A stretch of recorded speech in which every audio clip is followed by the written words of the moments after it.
오늘 우리에게 주시는 하나님의 말씀 고린도후서 11장 1절부터 15절까지 말씀입니다. 오늘 본문에서 사도 바울은요 고린도 교인들에게 나의 좀 어리석은 것을 용납하라, 청하건대 나를 용납하라 이렇게 말씀하고 있습니다. 용납하라는 뜻은 너그러이 용서해주다 혹은 받아들이다 라는 그런 뜻을 포함하고 있습니다.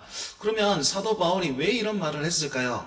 사도 바울은요 거짓 사도들, 대적자들에게 어떤 비판을 받고 있었냐면 사도 바울은 어리석은 자다, 분별력이 없는 사람이다, 그래서 거기 쫓아가면 큰일 난다, 이런 비방을 받고 있었습니다. 그래서 그걸 그대로 비꼬아서 하는 말이 이 말입니다.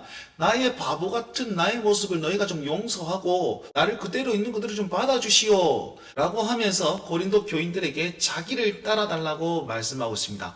그 이유가 무엇입니까? 자기는 하나님의 열심으로 너희를 위하여 열심을 내고 있고, 그리고 너희를 중매하는 중매쟁이로 서 있기 때문이다, 이렇게 근거를 대는데요.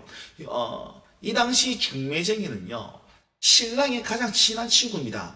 신랑의 가장 친한 친구가 결혼식 날 하는 일은 신부를 지키고 신부를 위해서 신랑이 오기까지 잔치를 준비하는 그 역할을 했단 말입니다. 그래서 이 중매쟁이는 신랑이 가장 신뢰하는 사람, 가장 아끼는 사람이 그 일들을 감당했다는 겁니다. 자, 예수님이 신랑이 되시고 교회가 신부입니다.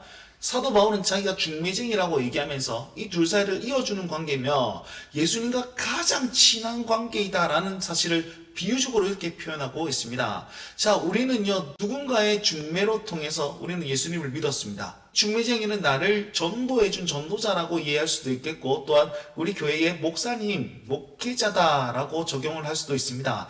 그들을 통해서 내가 그리스도와 가까워졌습니다. 그리고 지금은요 내가 또 다른 사람의 중매쟁이가 되어서 그리스도와 그 사람, 그 교회를 이어줄 수 있는 그런 자가 되어야 되지 않겠습니까? 사도 바울은 자기가 중매하는 사람에서 진짜 안타까운 게 뭐냐면 뱀이 그 관계로 하와를 미혹했듯이 지금 거짓 사도들이 그 잘못된 복음과 은사주의적 그런 능력을 통해서 너희들을 미혹하게 하고 있는 게 너무 안타깝다.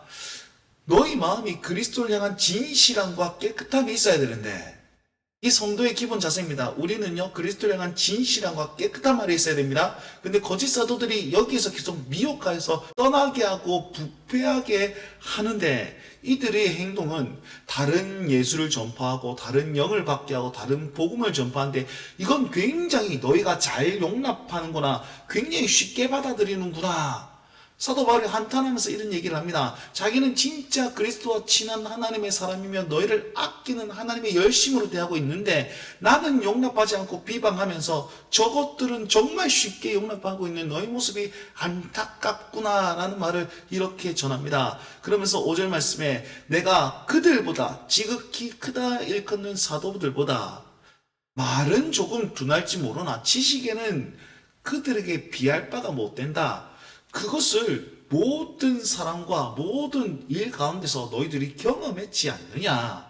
그러니까 결국은 뭡니까?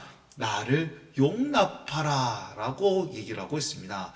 자, 우리 역시 이 중매쟁이가 되어서 우리 주변에 있는 사람과 우리 교회를 그리스도를 향한 진실함과 깨끗함에 머물게 해야만 합니다. 더 나아가서 그렇게 하려면 내가 그렇게 살아야 되겠죠. 그래서 우리의 모든 행동들 가운데 그리스도를 향한 진실함과 깨끗함이 겸비될 수 있는 하루가 되었으면 좋겠습니다. 7절부터는요 또 다른 화두를 가지고 사도 바울이 얘기를 하는데, 사도 바울이요 자기가 비방받았던 것 중에 하나가 뭐였냐면 설교를 하고 사역을 하고 사례비를 받지 않았습니다. 그것 때문에 뭔가 문제가 되었던 모양입니다. 7절 말씀해 보면 하나님의 복음을 값없이 너희에게 전함으로 죄를 지었느냐 이렇게 말합니다. 내가 사례비를 받지 않고 복음을 전한 것이 죄냐? 왜 이런 말을 했을까요? 뒤에 보시면 자기가 정말 힘들고 어려웠습니다. 비용이 부족했다라고 바울은 고백하고 있습니다. 그럼에도 불구하고 그들에게 뭔가를 받지 않는 것은 아가야에 있는 성도들이 자기를 후원했기 때문이다 이렇게 말했죠. 추측하기로는 고린도 교인들이 자기들이 사례비를 주겠다고 했는데 안 받은 거에 대해서 삐진 모양입니다. 그래서 아가야 교회 성도들만 사랑하고 자기네들은 사랑하지 않는다 이렇게 생각했거나, 아니면 당시 문화의 풍속 중에는 부유한 자가 가난한 자에게 호의를 베풀면서 뭔가를 주잖아요. 그러면 그걸 은혜롭게 받는 어떤 풍습이 있었던 모양입니다. 그런데 사도 바울이 그걸 거절하니까 아쭈 이게 나를 무시해? 이런 뉘앙스로 또 받아들이지 않았을까? 이런 추측을 하게 된 거죠. 그 이유가 뭐냐면 11절 말씀해 보시면 내가 너희를 사랑하지 아니함이냐. 바울이요 그 고린도 교인들을 사랑했다라는 것을 표현하고 있습니다. 아마도 고린도 교인들이 바울은 우리를 사랑하지 않고 저기들만 더 사랑하는 것 같아 이런 마음을 가졌기 때문에 이렇게 얘기하지 않았을까 이렇게 표현을 한 것이죠. 근데 더 중요한 것은 그 비방하는 사람들이 이 사도 바울이 복음을 전하고 사례비를 받지 않는 것에 대해서 미혹하면서 거 봐라 뭔가 캥기는 게 있으니까 받지 않는 거 아니냐, 너희도 잘해주지, 뭐 너희를 속이려고 하는 거다, 뭐 이런 식으로 바울을 비방했다라고 생각을 합니다. 왜냐하면 그들은 사례비를 받았거든요. 그러니까 제가 안 받으니까 좀 자기들이 이상해지지 않겠습니까? 그런 부분도 없잖아 포함이 될 것입니다. 자, 여기 잘 보시면 사도 바울은요 고린도 교회에서 사역하면서 자기가 자영업을 했단 말이죠. 프리스길라와 아굴라 그들과 함께 텐트 만드는 일을 했단 말입니다. 그러면서 자비랑 선교를 했던 것이 자기의 중심이었는데 거짓 사도들이 이것을 비방하고 걸고 넘어지는 겁니다. 그럴 때 사도 바울이 대답을 보십시오. 나는 너희에게 폐를 끼치지 않기 위해서 그랬고 그리스도의 진리가 내 안에 있고 난 앞으로도 지금처럼 해온 대로 행할 것이다. 그걸 하나님이 내 중심을 잘 아신다. 이렇게 표현하면서 자기의 결백을 말하고 있습니다. 잘 한번 생각해 보십시오. 앞선 말씀에 사도 바울은요 속이는 자다라고 하면서 헌금을 이렇게 착취하는 자로 비방당했습니다. 근데 오늘 본문에는요 사례비를 받지 않는 것에 대해서 비방받고 있습니다. 어쩌라는 겁니까? 그죠? 세상은 그리스도를 향해서 어떻게든 비방하게 되어 있습니다. 여러분 뭘 해도 비방받는 이 상태에서 여러분들은 어떻게 하시겠습니까? 우리는 그리스도인들은 어떤 자세로 나아가야 될까요? 다른 것 아닙니다. 뭐 나의 핑계를 내거나 내가 진짜 잘했다는 것을 드러내거나 아니면 저 사람을 도리어 되까가지고 제가 잘못했다라고 그렇게 비판하고 싸우거나 그렇지 않습니다. 사도 바울은 뭐라고 얘기합니까? 나는 그리스도의 진리가 내 속에 있다.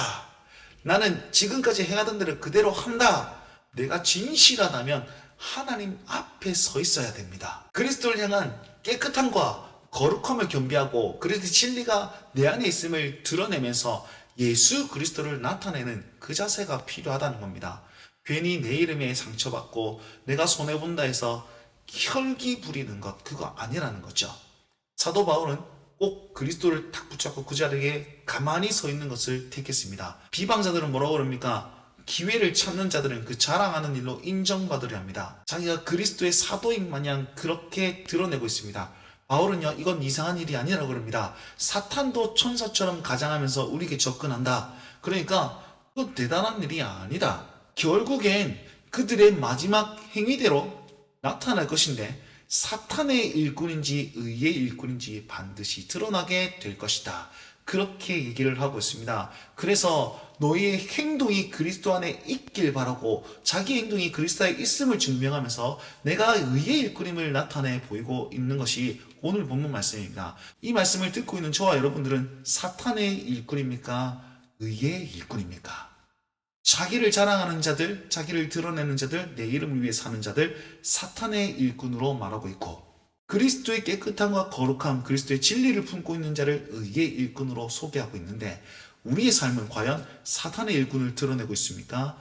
의의 일꾼을 드러내고 있습니까? 오늘 하루 이 말씀을 좀 기억하시면서 나의 삶에 하나님의 의가 나타날 수 있도록 깨끗함과 거룩함을 추구하며 진리를 따라가실 수 있는 그런 삶을 사실 수 있는 우리 운동원들과 우리 성도님들 되시길 바랍니다.